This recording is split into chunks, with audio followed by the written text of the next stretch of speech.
to see you. Good. Just to start with team news, really, Jurgen. First of all, will Sadio Mane be available? How's Jordan Henderson? Also, check on Divock Origi and Joe Gomez. Yeah, will Sadio be available? We have to find out. So Sadio will come now this morning for training, and I assume he will be in full training, and then we make a decision after that, how he feels and all that stuff. He will probably emotionally be still being high flying, but physically we have to see how intense it was for him the last few days. Hendo definitely will be back. That's the plan. Was the plan before the game, and it's the plan now. And it's then, if nothing happens, he is will play on Sunday. And yeah, the other two were not injured. What I said, it didn't happen a lot that we have this kind of quality players, and then they could make the squad. For Joe, obviously, was the situation that we have to make a decision. Do we want to have a second centre half on the bench or not? And with Div, was about Div is not too long back in training, so after his injury, so that was the decision there. But both will train fully. And I know you touched on it last night, but Luis Diaz, we were expecting it would take a period of adjustment, and I got the impression that you felt that was going to be the case as well. So is it a surprise that he looks at home so early, and what's enabled him to really make that adjustment relatively quickly? His skill set, his character, but come on, it was now our first game, and it was probably one of the best I ever saw from a new player. That's true, because it looked completely natural, but it's only a first game, and we have to see how he will adapt to all the different stuff, or to the intensity and all these kind of things now in the Premier League. There's no rush in it still. Last night was a very good opportunity to start him because of Sadio not being here yet, and Mo coming back from an incredibly intense tournament, and that was then a really good moment. And yeah, he showed up. But the fact you've got those options though as well, Jurgen, you know, Lewis fitting in well, Mo and Sadio coming back, Jota with 12 league goals this season. Those forward options, you would maybe say, makes you better equipped than when you won the title. So what confidence do those options give you that there is a real chance of making up that 9-point gap, particularly when you've got a game in hand on City and still to play them? I had to find another way to ask the title race question as well today. To a diversion. I actually forgot what you want to ask. So, but the forward options, yeah, it's good. It's good to have options. And it's good to have options with the quality the boys have. We have even more options now. I said it's first time that they're all fit, because Taki is obviously in a good moment. Div, when he trains, it looks always like why he's not playing. And the probably Ox played up front. A really good part. So we have now options, but that's what we need. So again, if we wouldn't have, I said last night and said it to the boys already, we had times when we have this chat group where we share all informations around the team, and in this chat group, the players who are not available or not in the squad or whatever before the game, they always send a message like "Good luck, boys" or blah blah blah, whatever.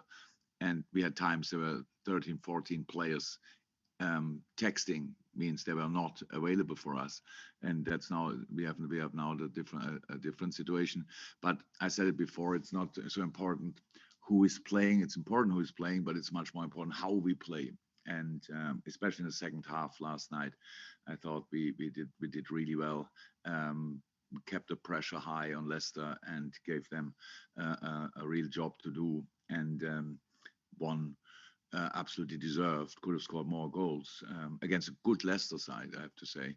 But just because of us in the second half, we were then really like it should have been. Thanks, Jurgen. Thank you, Vinny. Speak to you soon, no doubt. Vicky Sparks. Hi, Jurgen. Good to see you. Hi.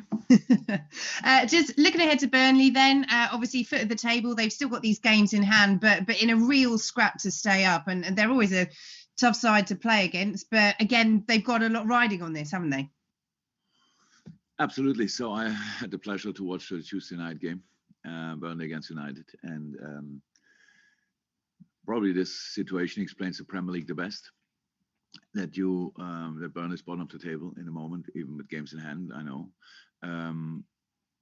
But the quality they produced that night was incredible, especially second half. It was a highest intense game. They played pressing high up the pitch. Counter pressing was there. There were a lot of things that where really was a proper team performance. And together with the stadium, that is obviously the thing they need to do and have to do. They know that better than I do, to stay in the league. And there's a massive chance for me. I know it's always sounds like when you are in February, I'm not sure, bottom of the table, then nobody cares anymore about the games you have in hand, and it doesn't make the situation easier, but there's a big possibility for them still to stay in because of the power they can produce as a team. And so we have to be ready. That will be a tough one, definitely. And just thinking back to the game at Anfield earlier this season, I mean, the Mane goal, still one of the best goals that Liverpool have scored this season with the team move and everything. Yeah, for sure. But it was in general probably the best game we played against Burnley since I'm here. It was a really good game from our side. Yeah, but the goal was obviously one to remember. And in terms of Turf Moor, I mean, you touched on it there, but it has been a bit of a fortress for them this season. They've only lost twice. I think the last back in September, and they're the draw specialists as well. So like we saw against Manchester United on Tuesday, they know what they need to do to eke out these points. Yeah, unfortunately for us, they know. So that's how it is. We now 6.5 years here, whatever. I don't know how often I was at Burnley and playing there, and it was always uncomfortable. It was not one game where I thought, okay, we have them early or whatever. Never happened, because they stay in the game. The mentality they have, and how you cannot praise it enough. How Burnley did it, how Sean Dyche did it in the last few years. It's just incredible. This league is incredibly competitive, and they stayed comfortably in the league all the time. This year, for different reasons, it looks like it's more difficult. But again, because it's Burnley, there's a massive chance, and that's the situation we will face. But we are ready. We have our own targets. We have our own aims. We will go for everything. We bring our supporters, at least a number of people we are allowed to bring there.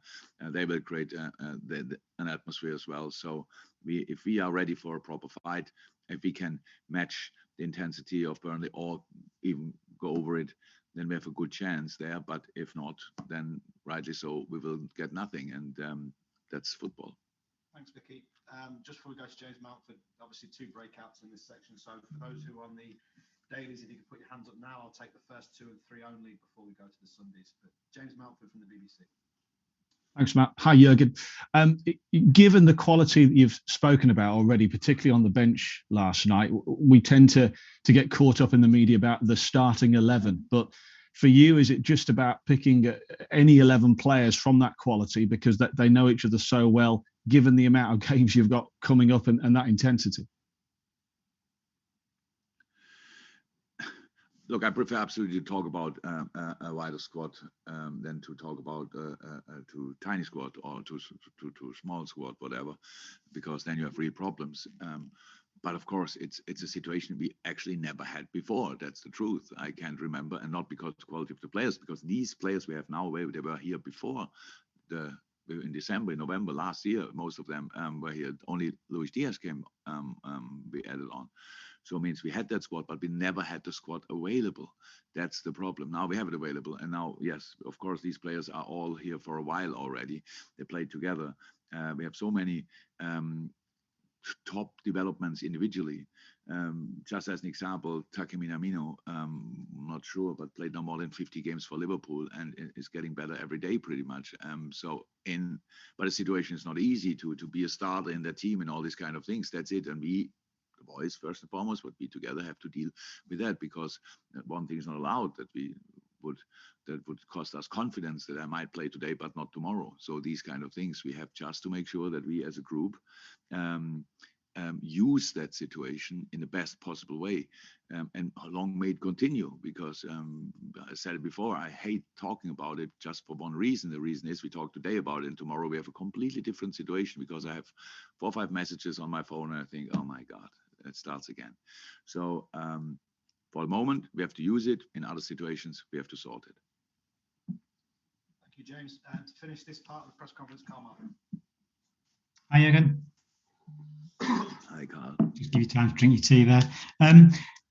Just on Burnley and the way they approach the game, does it require a different physical and mental approach from you? Yes. Your team? Yeah, good observation from your side.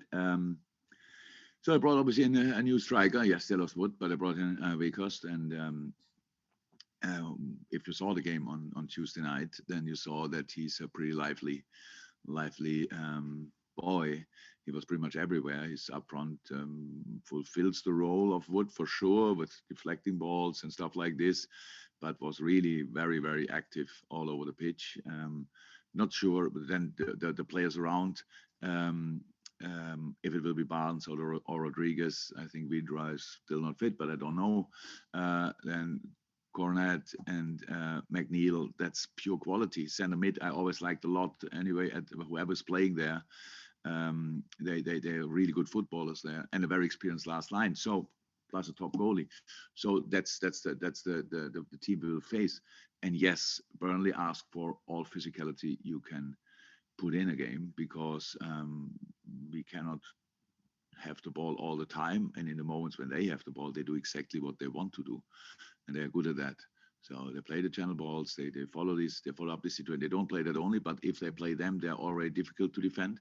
And then they have on top of that footballers really everywhere. So like if Cornet and McNeil play, and Cork, Brownhill, whoever in midfield, if you let them play, they play.